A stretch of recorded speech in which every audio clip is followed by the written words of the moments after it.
આજની ધર્મકથા. પ્રણામ.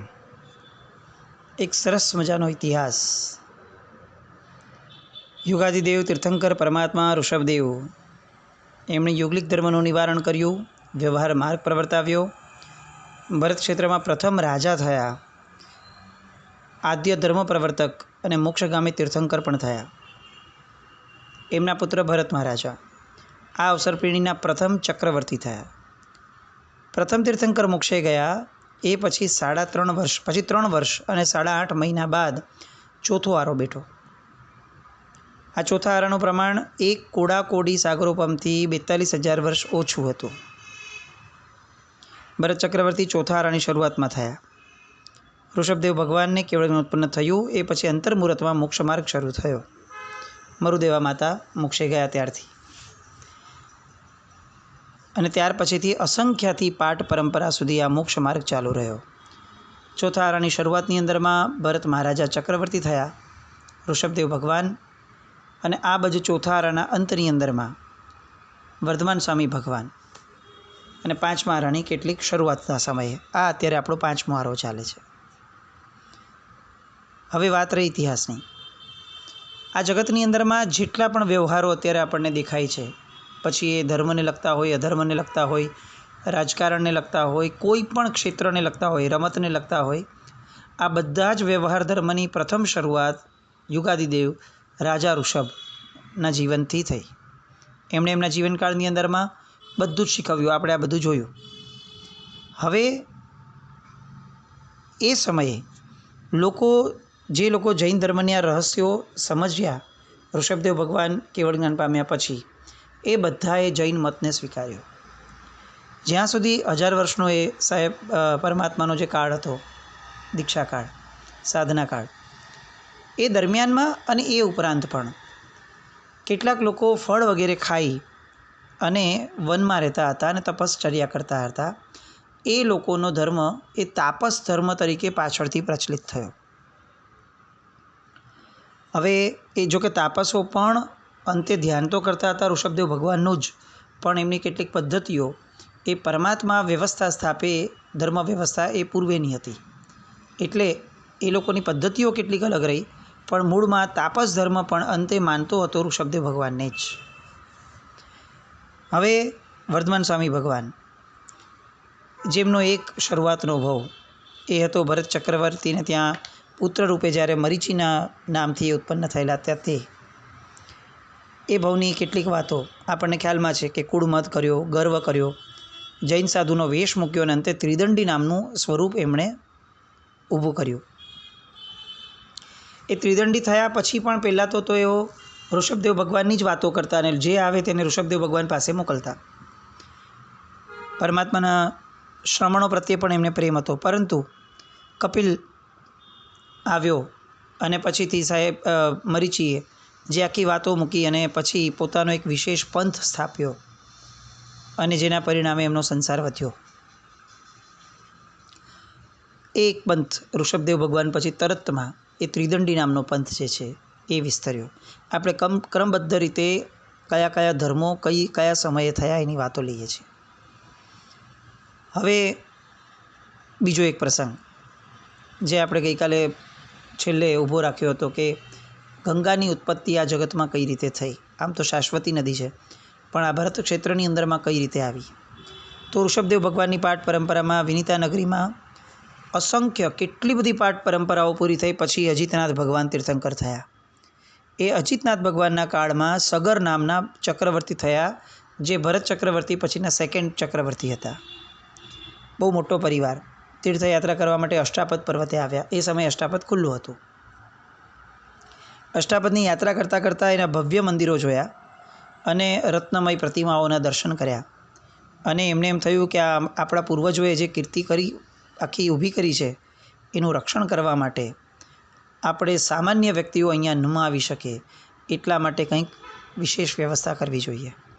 એટલે સગર ચક્રવર્તીના પુત્રોએ અષ્ટાપદ પર્વતની ફરતે એમની પાસે દંડરત્ન હતું. ચક્રવર્તીના પુત્રો છે એટલે દંડરત્ન હતું. એ દંડરત્નથી આખી ખાઈ કરી દીધી અને ગંગા નદીનું પાણી જે આ ભરત ક્ષેત્રમાં અત્યાર સુધી નહોતું આવ્યું તે પાણીને એમણે એ દિશા તરફ વાળી દીધું. હવે આ જે સગર ચક્રવર્તીના પુત્રોએ કાર્ય કર્યું એમાં જે નીચે જ ભુવનપતિના દેવલોક છે એમાં નાગકુમારના ભુવનોની અંદરમાં પાણી પડવા લાગ્યું. દંડરત્નથી કર્યું છે એટલે એકદમ પ્રિસાઇઝ કામ હોય. હવે ખળભળાટ થઈ ગયો એટલે નાગકુમારનો જે ઇન્દ્ર છે એ એકદમ ગુસ્સે થઈ ગયા અને એમણે આવી રીતે પોતાના રંગમાં ભંગ પાડનાર મનુષ્યો એટલે સગર ચક્રવર્તીના પુત્રો એ બધાને એક જ અગ્નિની ભસ્મથી બધાને બાળી નાખ્યા. હવે ગંગાનો જે પ્રવાહ એ લોકો એમણે વાળ્યો હતો એ એટલો બધો ખળભળાટમય એમણે બનાવી દીધો કે જેના કારણે અનેક હજારો ગામો, ગ્રામ્યજનો, મોટા નગરો બધા એના પ્રવાહમાં તણાવા લાગ્યા. આ બાજુ સગર રાજાએ પોતાનો પૌત્ર ભગીરથ એને મોકલ્યો કે તું જા અને ભુવનેન્દ્રને પ્રસન્ન કર.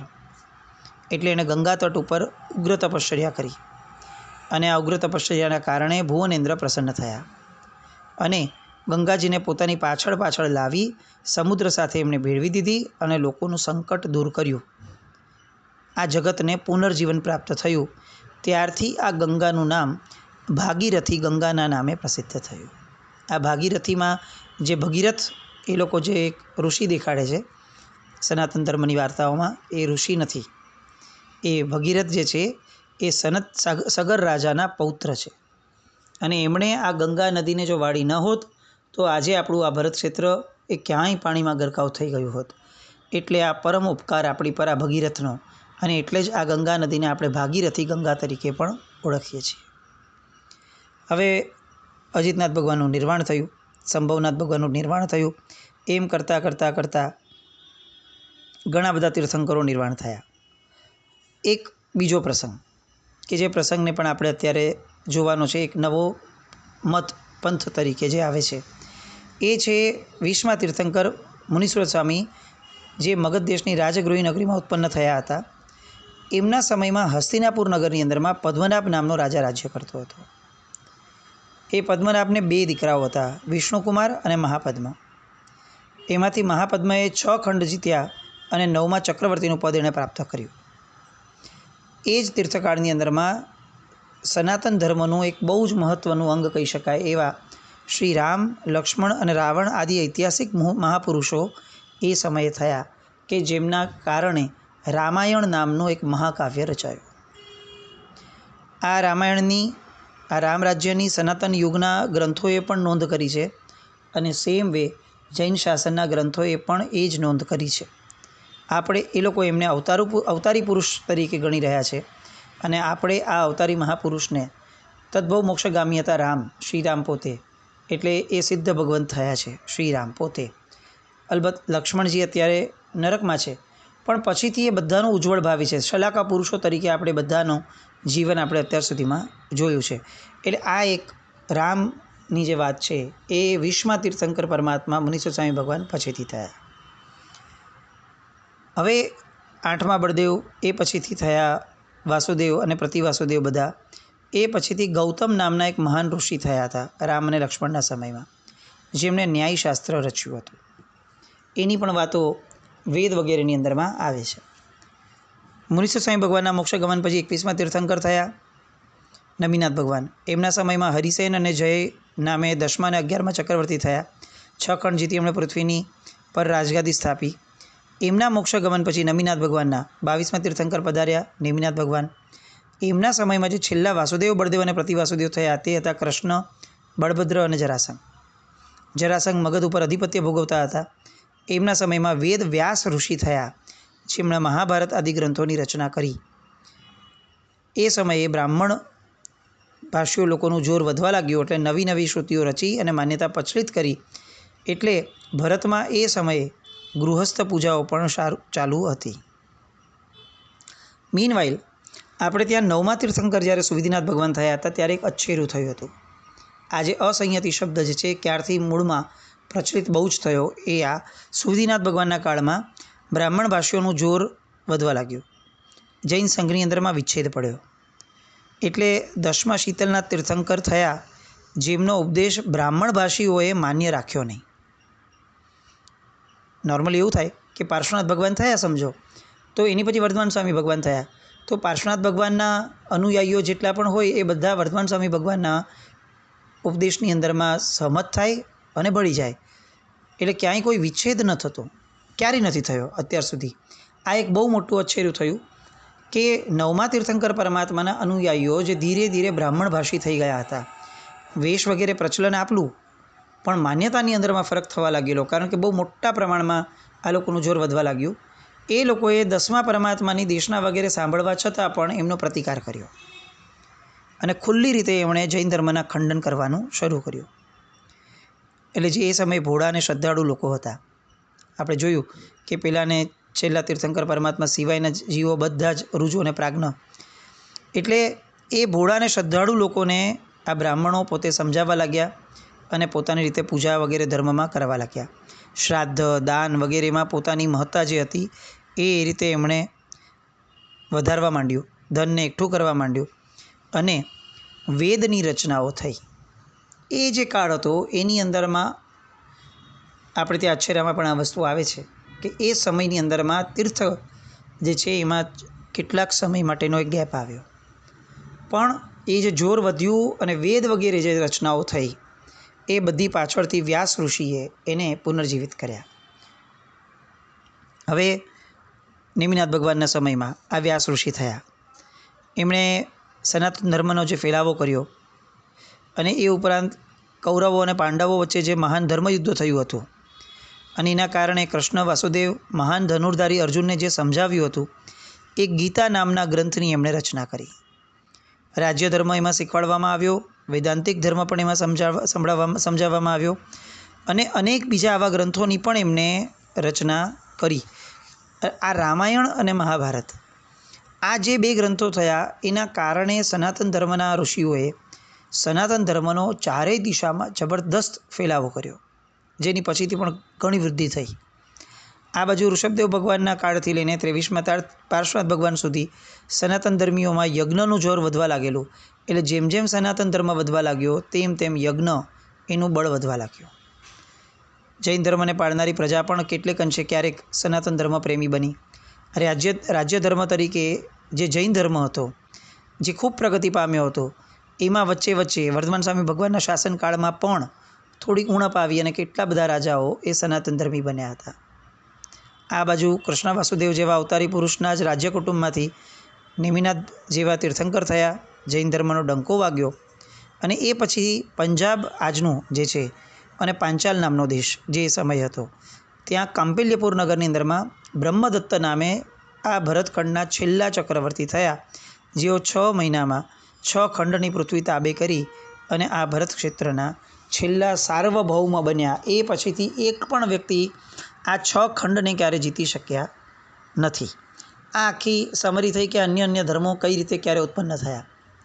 હવે આપણે આગળ વધીએ છીએ એક લાંબા ઇતિહાસને લઈને કે જેમાં બૌદ્ધ ધર્મની ઉત્પત્તિ કઈ રીતે થઈ અને ઘણી આશ્ચર્યકારી વાતો જે આપણને ભણાવવામાં કે સમજાવવામાં પણ નથી આવી, કદાચ કંઈ સાંભળવામાં પણ નથી આવી, એવી બધી આશ્ચર્યકારી વાતો તરફ પણ આપણે વળવું છે.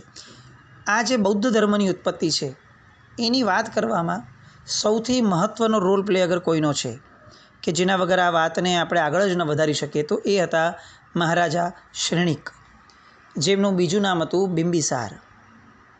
આજે કેટલાક ઇતિહાસો સમ્રાટ અશોકને બિંબિસારનું નામ આપી અને બૌદ્ધ ધર્મી તરીકે એને આખું ઉપસાવી દે છે. આ વસ્તુ નબળી છે. મૂળ બિંબિસાર નામ જે છે એ શ્રેણિક મહારાજાનું હતું. લગભગ જૈન ઇતિહાસ એવું નહીં, બધા જ ઇતિહાસો ઘણા બધા એ આ વાતને સમર્થન પણ આપે છે.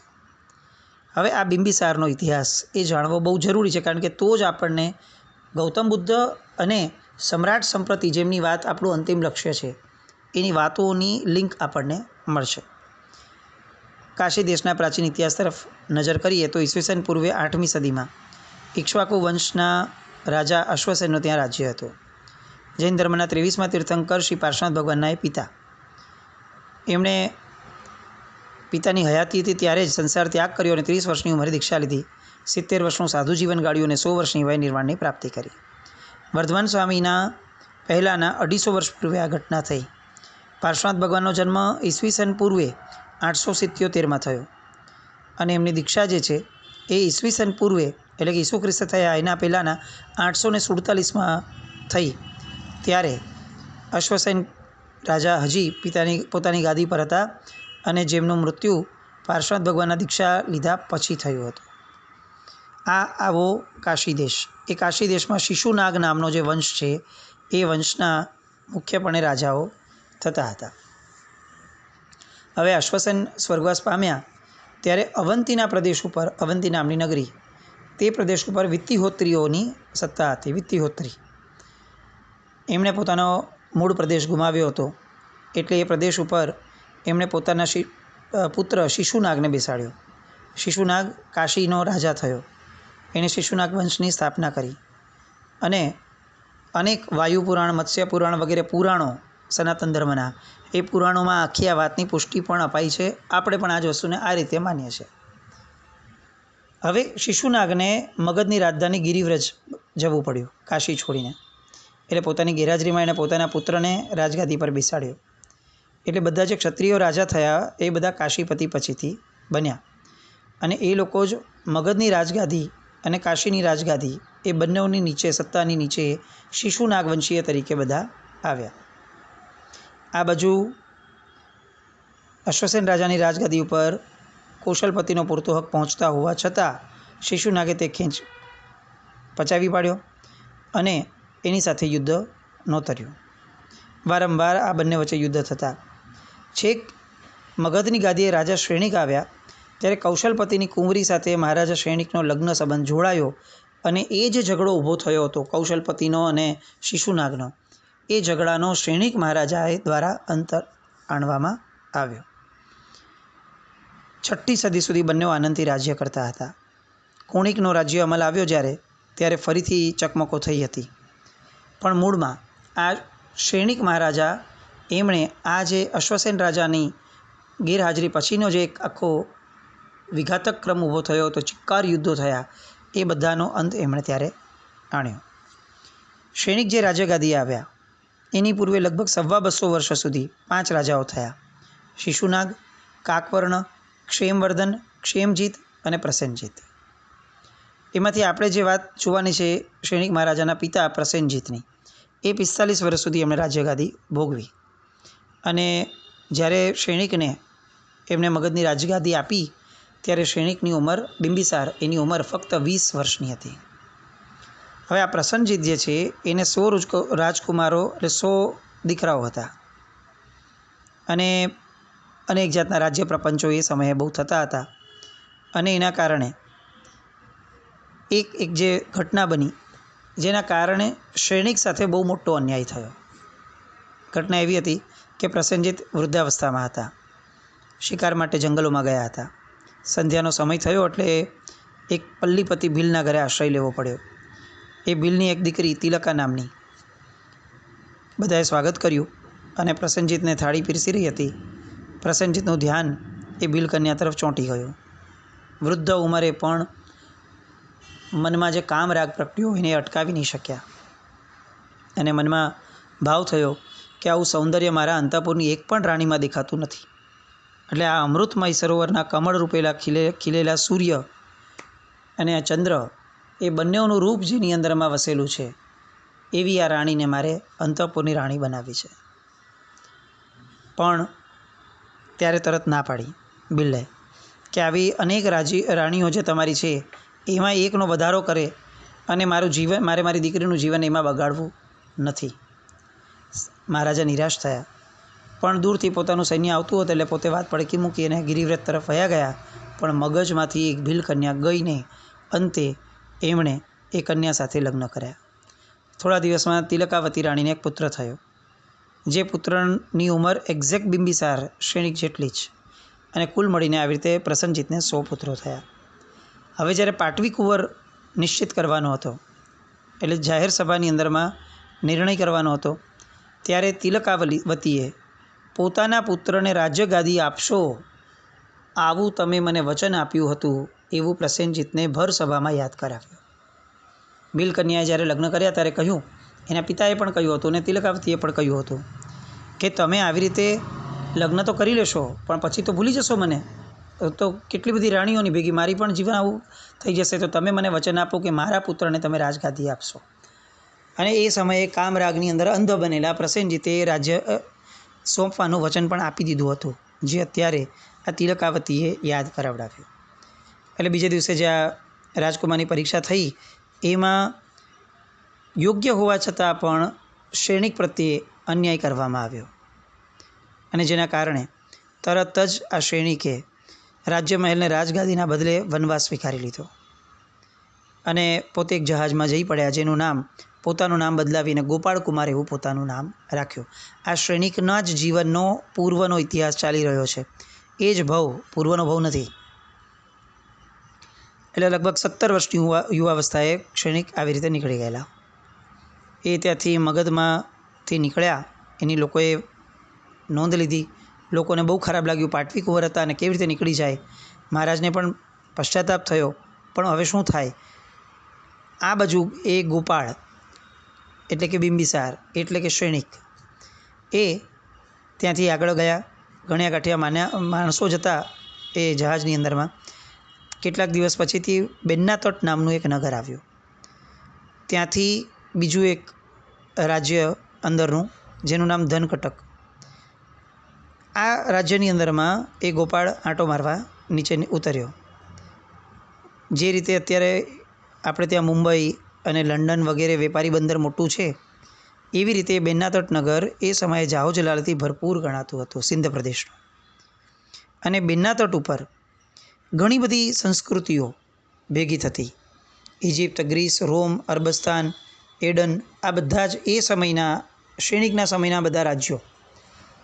એ બધા રાજ્યોમાંથી પણ લોકો વારંવાર અહીંયા આવતા હતા. અને ત્યાં એક શેઠ, ઇન્દ્રદત્ત શેઠ, એને ત્યાં આ ગોપાળનું જવાનું થયું અને એક ચમત્કાર ઇન્દ્રદત્ત શેઠે અનુભવ્યો. એ બધી વાત અને શ્રેણિકના જીવનની આગળની વાતો એ બધાને માણવા ફરીથી આવતીકાલે મળીએ. જીન આજ્ઞા વિરુદ્ધ કંઈ પણ બોલાવ્યું તો મિચ્છામિ દુક્કડમ. જૈનમ જયતિ શાસનમ.